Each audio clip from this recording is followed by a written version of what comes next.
Dear Gwitch everyone, Kajima Tashiv, and welcome back to episode number 70 of the Inline G Flute Podcast with me, your host, Inline G. Trick or treat, motherfuckers.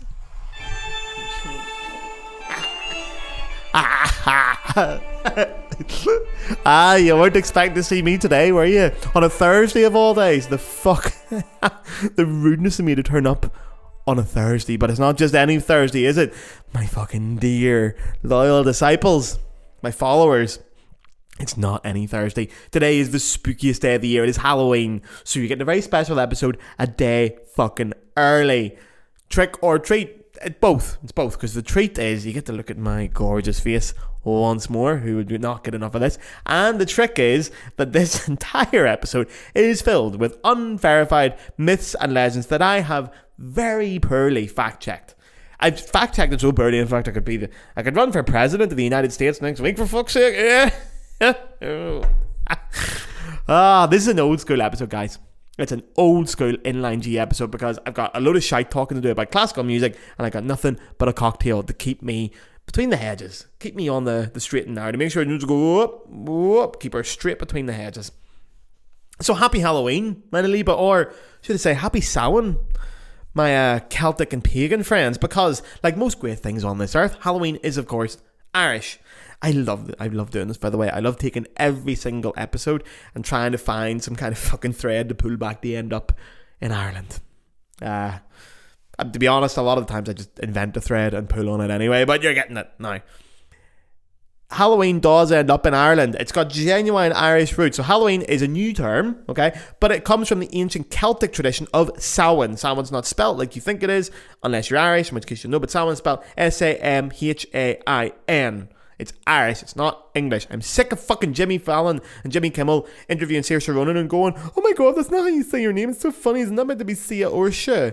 Irish names are spelled differently. Go fuck yourself. Anyway, Samhain. So, it's an ancient Celtic tradition. The Celts ruled Ireland, they ruled Scotland, they ruled Wales. I think they had a crack at England as well, the good bits of England, you know, like the nice bits up north. They ruled it for hundreds of years and they stopped about 800 years ago, which is the reason why every Irish fucking rebel song has "We fought you for 800 years and we'll fight you for 800 more." Now, first of all, please do not confuse Celtic and Celtic. They are both spelt exactly the same way. One is a race of people, a wonderful race of people, culture and language, and the other one, Shinsuke Nakamura took free kicks for. It's Scotland's finest football team. So, the Celts ruled Ireland until the 12th century when, you'll never guess who. I'm pointing to them for the audio listeners. I'm pointing that way. I think they're that way. England invaded Ireland finally in the 12th century, and the Celts were gone, destroyed everything, nearly everything. A lot of our culture, a lot of our tradition, a lot of our language was all fucked out the window. So if you're English and you're listening to this podcast, you're getting haunted tonight. You're getting haunted big time, and it's your own fucking fault. I blame you. Also, for the audio listeners, you'll not see I've got my costume on. Not really a costume, alright? I don't do scary costumes. This is my Rudi Völler costume, but I painted on to make it look like I'm like a zombie Rudi Völler. Even though Rudi Völler's not dead. I saw him last week, actually. He's not dead. God help me. Jesus Christ. But anyway, and by the way, the second screen here, this is not me upping the production value of this whatsoever. This is the match. The football is on, okay? I was meant to go to the match. Bayer Leverkusen are playing tonight, but I'm doing this fucking podcast instead, and I had a job interview today. More to that later. So, I'm home. I put the match up here. We're 3-0 up. Everything's going great. So, anyway, the Celts were a tribal people who worshipped multiple gods and deities, deeply superstitious people, and often these superstitions were connected to the preservation of the ecosystem and the planet. They had a deep respect for nature. You'll honestly notice this. I'm not making this up. If you look at any Celtic sort of myth or legend, a lot of them are revolved around humanizing animals or trees or things like that. It's all part of preservation, in my opinion. I think it was all a huge attempt to preserve the land we have. I've talked about fairy bushes on this podcast before, etc. I think it's all an attempt to make sure that we do not destroy nature. It's a bit like how, does anyone remember Squidly Diddly? Squidly Diddly the octopus played the drums in the Hannibal. I can't believe I'm talking about Squiddly Diddly. But Squiddly Diddly apparently was one of the reasons why. So a very famous British pub snack, as many of you will know, is jellied eels. Not as much anymore. In the 90s it was massive. So a jellied eel is what it says. It's eel meat in jelly. And yeah, that was a very popular snack in British pubs in the 90s. Then Squiddly Diddly came on the scene, and people didn't want to eat fish as much because they thought that the jelly eel might be related to Squiddly Diddly. It might be like Squiddly Diddly's uncle or Squiddly Diddly. I'm not making this up.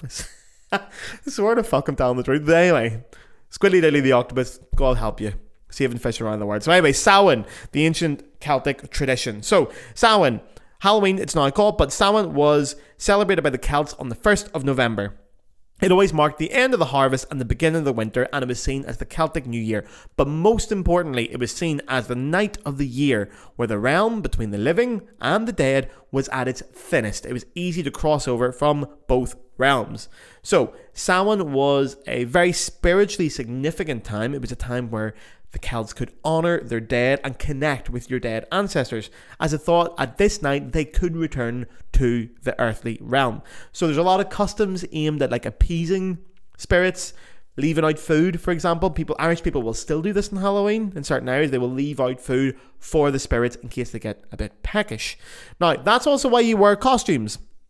Because if there were mean spirits coming over who had malintent, you could dress up as a ghost or as a dead person, walk the streets, and that way you would blend in so they wouldn't find you and they wouldn't get you. That's why a lot of costumes and designs come from. And then obviously we have the modern Halloween. We also have bonfires. It's quite common as well still, because it was led to believe that we had, like, bonfires had protective qualities over evil spirits. And finally, that's also why we have pumpkins. You carve the pumpkins and light them up. That comes from the old Irish tradition of carving open turnips. We didn't have pumpkins because, hello, who the fuck do you think we are? We had turnips. You carve them up, you put in light, and that was believed to ward off evil spirits. That's why you put them outside your house. So obviously then in the Great Famine of the 1840s, I hate the name Great Famine, it was a genocide from the British, but anyway, the potato famine, a lot of Irish people went to America. They brought the tradition of Samhain with them, and then what happened was, as usual, the Americans dressed it up, put a price label on, and sold it back to us for triple the price, just like they did with St. Patrick's Day. But anyway, today's the day where there's a lot of spirits walking around you, but do not fear. Do what my local pub does and just water them down. I wrote that joke down. That's a fucking belter. That is a belter. But anyway, we're going to get into this. So as my ma always said, it's not the dead you should fear, it's the living. So we're going to get kicking off. Oh wait, I should tell you the story maybe. Should I tell you the story? Yeah, I'm not going to get in trouble for this, am I? Maybe I told the story already. I was at a wedding a couple of months ago, and the couple have just bought a house, but they're not living in it yet. They're still renovating it. But we went back to the house anyway and just went to the garden for the after party at the wedding. Small wedding. And I was just chatting to someone and they said, oh yeah, they got it very cheap because of the death. And I was like, oh fuck, someone died here. That's a shame. I'm like, yeah, but there's an old man called Gert, lived on his own. And Gert didn't just die. Gert was tortured to death by two men that broke into his house and wanted the code to his underground safe. So they took him downstairs, tied him up to a chair, tortured him. He wouldn't give them the code, even though there was nothing in the safe. And then they left him there. He tried to crawl up the steps, got halfway, died. In June. This is not like fucking years ago, by the way. This is in June last year. Like, fuck me. Like, this is just there.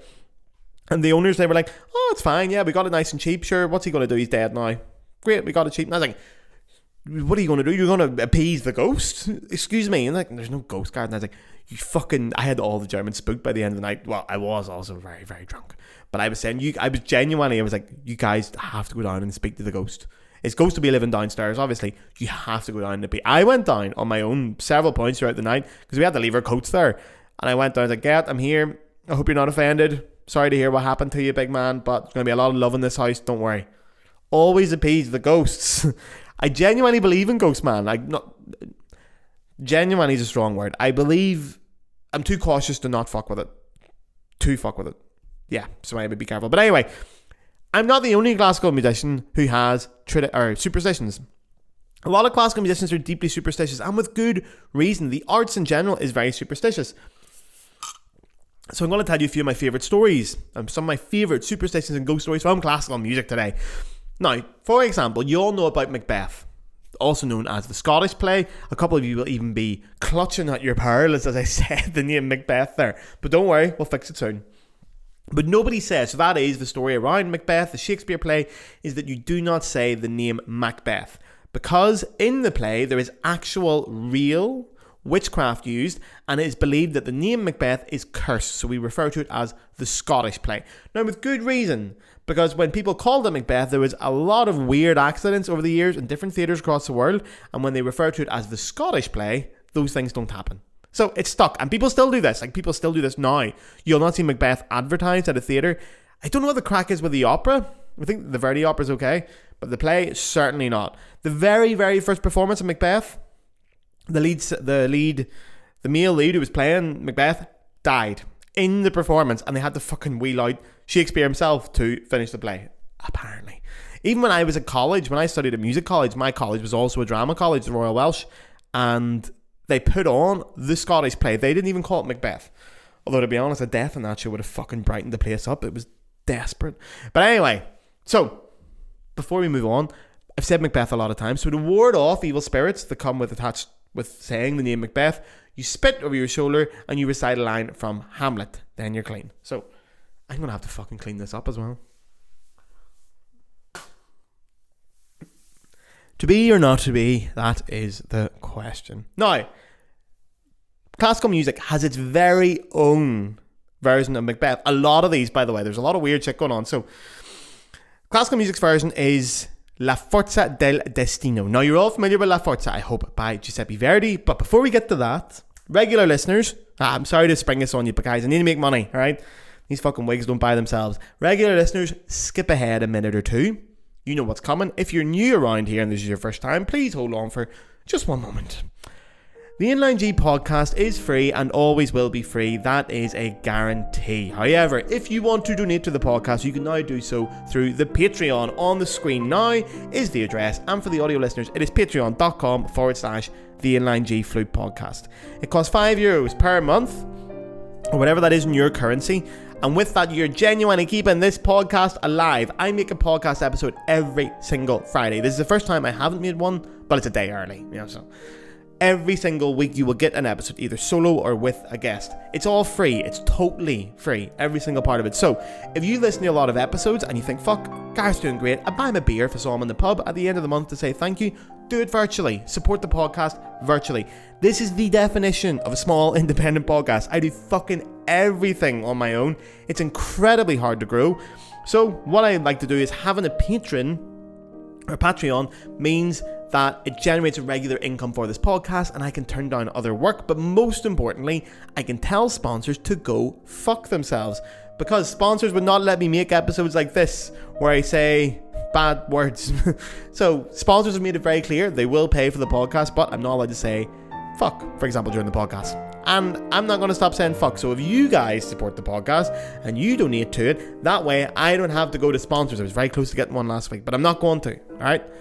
You guys pay for it, you get the content, and it builds this lovely community of people paying the artist directly for the work he's doing. And you're supporting one of the biggest growing podcasts about. This is the way to grow this podcast. I'm not fucking advertising or anything. You guys do it. You guys there, you know who you are. You listen, you love it. And I love you. So, if you can afford it, please sign up over there. Listen, if you sign up for a month and you think I can't afford it for another month, that's grand. You can jump out at any time. There's no weird fees or hidden costs. You just subscribe and unsubscribe whenever you want. It's €5 a month. If you can afford it, it means an enormous amount to me. It really, really, really does. If you can't afford it, times are hard, alright? There's a cost of living crisis. It's grand. You can keep listening for free.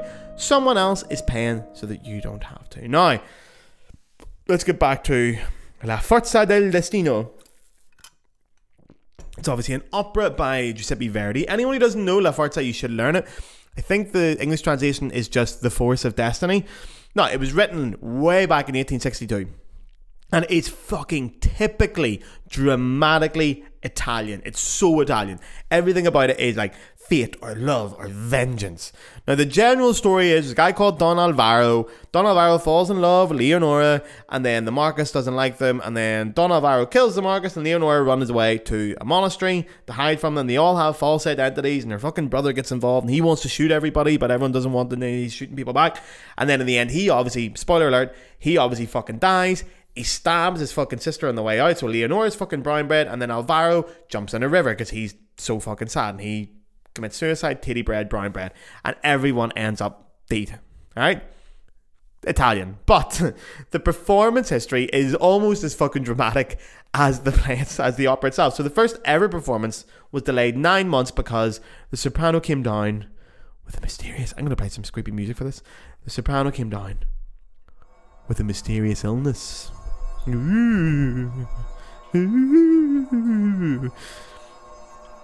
And actually, the mysterious illness wasn't that mysterious. It was COVID-19, but back then they called it COVID-1.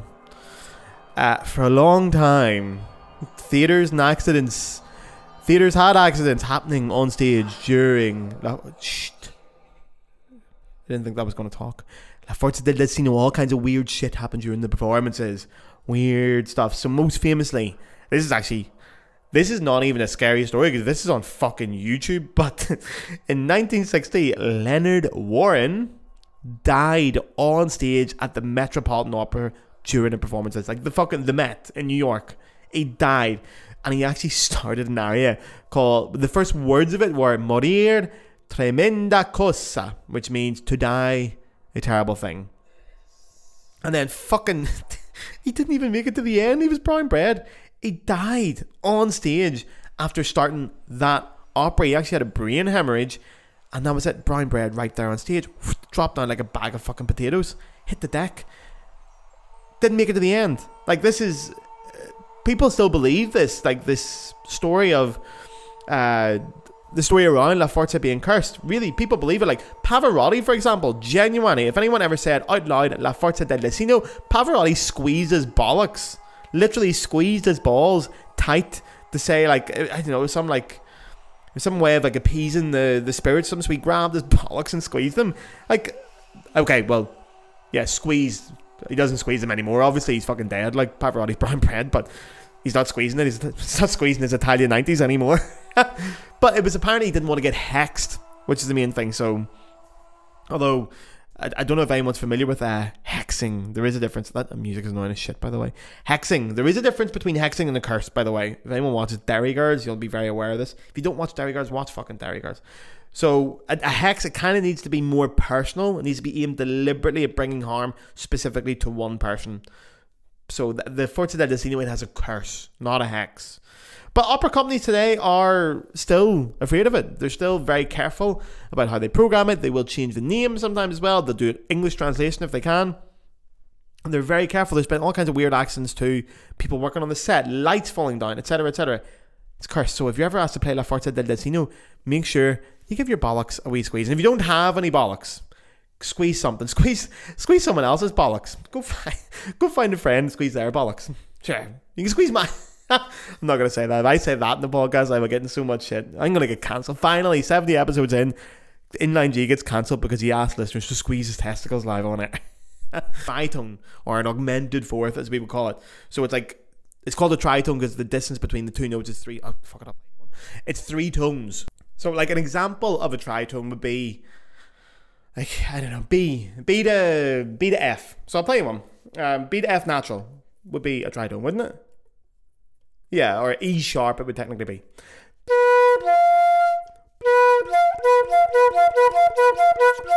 I think actually the ambulances in Spain have the interval of a da-dee, da-dee, da-dee, da-dee of a tritone.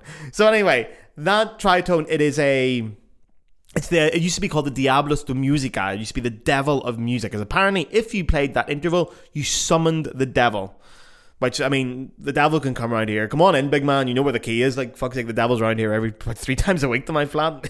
Me and the devil are having pints together tomorrow. But the tritone as an interval was banned by the church in many countries. Well, what the fuck wasn't banned by the church? Jesus Christ. But even apparently people, when they sung that interval, they had an eerie sense of being told to turn around and go away from the music. And it's a shame, because if you play the tritone and you resolve it, so an augmented fourth resolved to the perfect fifth, so you play it like this, so that would be a B to an E sharp, then resolving to the F sharp, and then you resolve,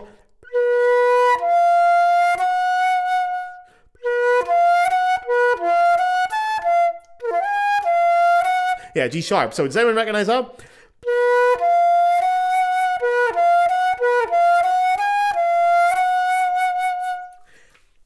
fucking Maria. I just met a girl called Maria from fucking West Side Story, which is also great. It's my trick for recognizing that interval. If anyone ever asks me like tritones, my instant trick is just to go, oh yeah, Marie, my, and then you resolve. It's fucking gorgeous. I've got loads of tricks for this. I'm sure if any of you have ever studied music theory, especially when I did it in Paris, we did interval recognition all the time. I was so shit at it. So I have to have these little tricks to know the interval. So Maria is the augmented fourth. My Bonnie Lies Over the Ocean is the major sixth. My Bonnie lies over the ocean. That's the major sixth. And Amazing Grace. That's a perfect fourth. Easy. See? Beethoven 5. If you want descending intervals, it's a descending minor third. Ding, ding, ding, dum. Dum, dum, dum, dum, da-dum, dum, da-dum. Same fucking thing in the Imperial March. Because apparently Hitler and Darth Vader are the same fella. We just need one for Donald Trump now. I would love to write a theme tune for Donald Trump. Fuck me. Did anyone see him doing the YMCA, by the way? Man, iconic. I hope Donald wins. That's a joke, by the way. Sort of. I mean, when Donald Trump was president, it was great. Remember the first COVID lockdown, Trump was president, just turned on the TV every day, no football on, no one was making any new series, but Donald Trump was there telling people to fucking inject bleach in them. It was pure entertainment. But anyway, classical music curses, there's a lot of them, and my personal favourite one, I'm sure I've mentioned it at some point during this podcast, so Leverkusen are still 3-0 up, happy days, is The Curse of the Ninth. Ooh, can I put some scary music on without the guy talking? Ooh, the Curse of the Ninth. So, oh, that is scary. Fuck, it's giving me the willies. So, The Curse of the Ninth Symphony. So, the story goes that any composer who completes their 9th symphony and begins work on their 10th will die. They die. The devil comes. The devil comes up and brings them down for tea with Jimmy Savile and the Pope.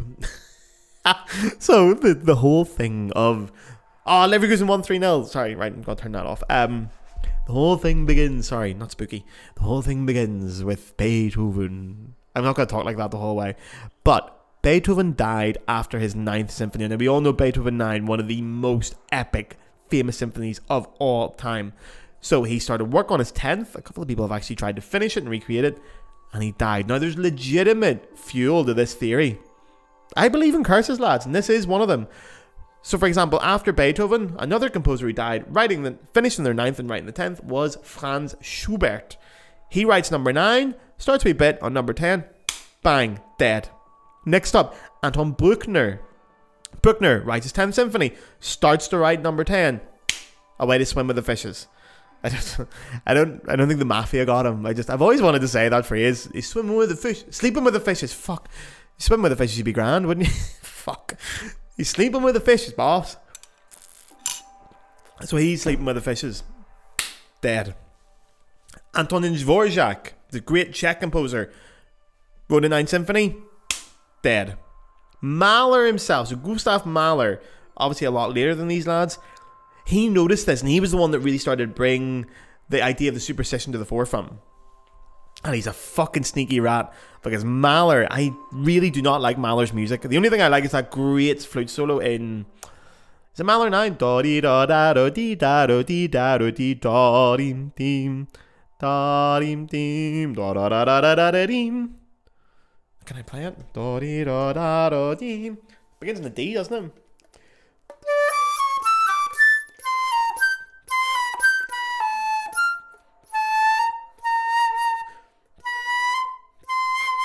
Yeah, I can't play it. But you know what I mean. So that's the only thing about Mahler I like. But anyway, Mahler is a sneaky... I'm playing a lot of flute in this episode. You're very lucky. It's because I'm quite drunk. Mahler was a rat. Now, any Irish people here you'll know, or anyone that's a bit superstitious you'll know, the one thing you do not do is try to cheat a curse. You can't cheat curses. That's not how it works. But that's what Mahler tried to do. So, he tried to cheat death by... When he finished his 8th symphony... He did not write a 9th symphony. Instead, he wrote a large-scale orchestral work that was called Das Lied von der Erde, which is the Song of the Earth. Now, he called it a song cycle, but it's a symphony, right? It's a symphonic structure. It's a large-scale orchestral work. It was a symphony. It was his 9th symphony. But he thought, oh no, if I call it a song cycle, I might get away from this. So he wrote number 9, and he was fine. He wrote that. He wrote Das Lied von der Erde. He was fine. Then he started writing another symphony. And bang! Grim Reaper. Sliced him down. Grim Reaper come out and just fucking... The remorseless scythe just took his head down. So... Don't try to cheat death. Some lads did escape it. Now, I have a theory why. Right, Sibelius did... What was the story about Sibelius? He never published... He never published his 8th symphony.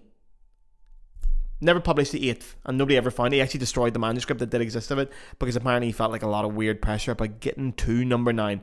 But sure, he fucking died anyway, so he only got 7 on the board in the end. That's a poor innings for fucking Jean. But there was the first main big composer to get past number 9 and go on was, of course, Dmitri Shostakovich, with 15 symphonies to his name. But, and this is how I think he got around it, the 9th symphony of Shostakovich, if you don't know it, go and listen to it. If you're not familiar with Shostakovich, well, you don't even have to really listen to it. You can listen to the first fucking 30 seconds of each movement to feel this. Listen to the 8th and the 10th as well, or the 12th, any other symphonies by Shostakovich. This one is much less grand, much less spectacular.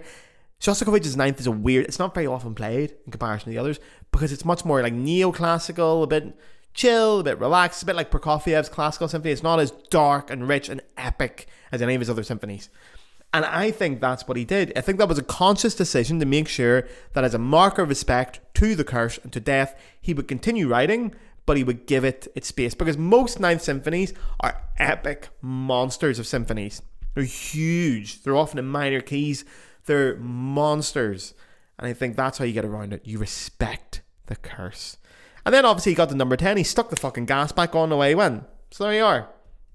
Now, I know you're thinking, Gareth, you've got some great stories here. Have you not got any flute ghost stories? Now, I fucking wish I did, lads. I really wish I did. I've looked.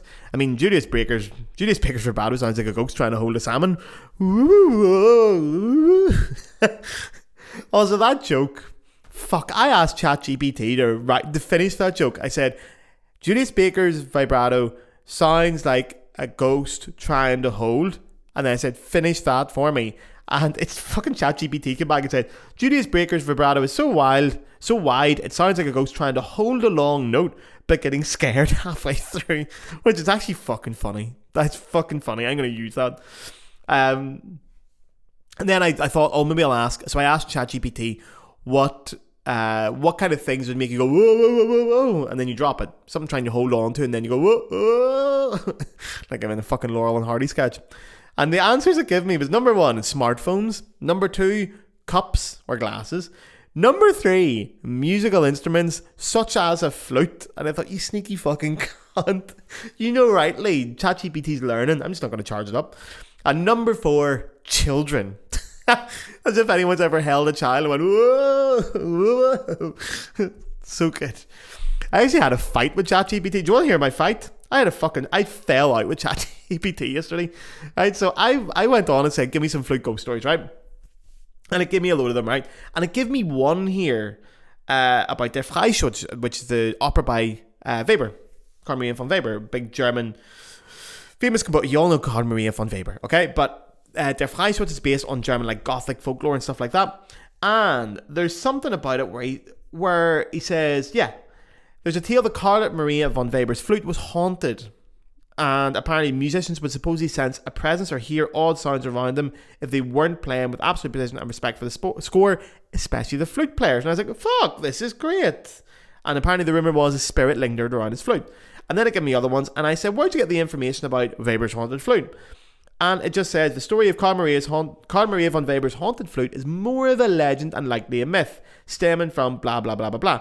And then I said, can you send me an article or a link to a post that elaborates on this? And I went to dive deeper into Der Freischutz and its supernatural themes, and then it gave me the fucking Wikipedia link. And I was like, I can't find any mention of Weber's haunted flute or the story related to it. Can you send me a link? And it then says, It looks like the haunted flute story by Conor Maria von Weber may actually be more of a modern reimagining or Halloween-style legend. So I said, I understand that, but can you give me your source on this? And then fucking ChatGPT cracks up and says, I don't have a direct source for the haunted flute story about Weber. This appears to be a modern embellishment. I'm like, so I asked, I said, if you have no source for the haunted flute story, did you just make it up? And then fucking ChatGPT, you're absolutely right to ask. I added creative flair to the tale of Weber, adding the haunted flute. And I thought, you fucking rat. You absolutely rat. It just makes shit up, man. It's not real. ChatGPT, we shouldn't be scared of it, man. It's a load of fucking shit. I can't wait to get one of those robots, the Tesla like chat AI robots so you can make it do anything. I can't wait for mine to jump out the fucking window because I make it play Freebird on the flute. It's gonna fucking kill itself. I'm gonna unplug it if it doesn't. But anyway, I don't have a flute haunted story. If you have one, please hit me up with it. But I do have one reference which I really like. You might not be familiar with this, and it's one of the coolest ones for me, involved around ghost stories and shit like that, and the flute. I love this, and yeah, you might not be aware of it. ChatGPT was not aware of it. Didn't come up anywhere. So again, it shows how fucking useless it is because it's hardly a secret. But anyway, it's about a flute player called Benjamin Raspail. So I hope someone out there knows Benjamin. He was the principal flute of the Baltimore Philharmonic Orchestra, and he was murdered in the early 1970s after a famously poor performance of Mendelssohn's Scherzo. The Scherzo, the one from A Midsummer Night's Dream with the flute solo. And if you don't remember any of that, that's good because it is all fictional and bollocks. And I really hope when I said, anyone know that? And someone out there listening went, yeah, it's me. I hope someone said to their partner or to whoever they're with, whoever they're riding at the time, oh, I know that. I hope you dig. You're going to have fucking egg on your face now because it's all fictional. The Baltimore Philharmonic don't exist. Okay, that's not an orchestra. But the story does come from somewhere. It's from Red Dragon, the movie. If anyone's familiar with that, Red Dragon is the prequel to Silence of the Lambs and Hannibal, the two movies about Hannibal Lecter, starring Sir Anthony Hopkins. Anthony Hopkins is in Red Dragon as well. But the very opening scene of Red Dragon, it's always stuck with me for fucking years. I'm going to play you a bit of it and hopefully not get sued. But the opening scene has Hannibal watching an orchestral performance. And then the flute player is fucking shit. And then afterwards, he has a meeting with the orchestral board and blah, blah, blah. And he brings them all around to his house and he cooks them a big fancy meal. And they're like, oh, we shouldn't be celebrating Hannibal. You're so definitely wicked because our flute player is missing. And then one of the guys is like, can I be very naughty for a minute? I'm kind of glad he's gone, blah, blah, blah, because he's playing shit. So anyway, then you see Hannibal going, because they're getting their starters, their first course, and they're eating it going, this is divine, Hannibal. And he's like, aye, fucking right it is, your mate. It's Benjamin, it's Big Benji. So he eats the flute player because he plays shit in the scherzo. I'm going to show you the bit because it says opera scene. Anyway, obviously it's a stage performance. Obviously the orchestra's on stage, no opera, but whatever. Now, they don't even get to the solo, which I thought, if you're going to put this in a movie and you're going to have your flute player playing shit in this scherzo, make him fuck up the solo, obviously. But apparently he got through the solo, he was fine. So,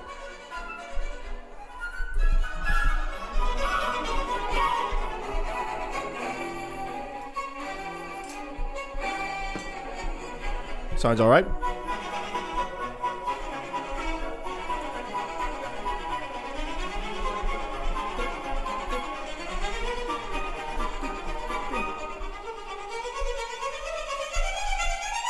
Here's where he fucks it. It's lovely music.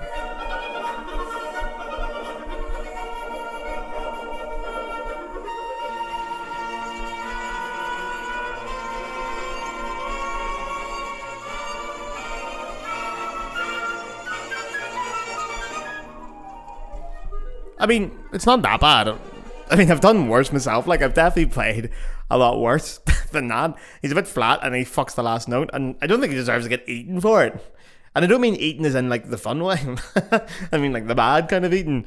But you should go watch it. It's fucking great. It's one of the really cool references in pop culture to the flute that people don't talk about.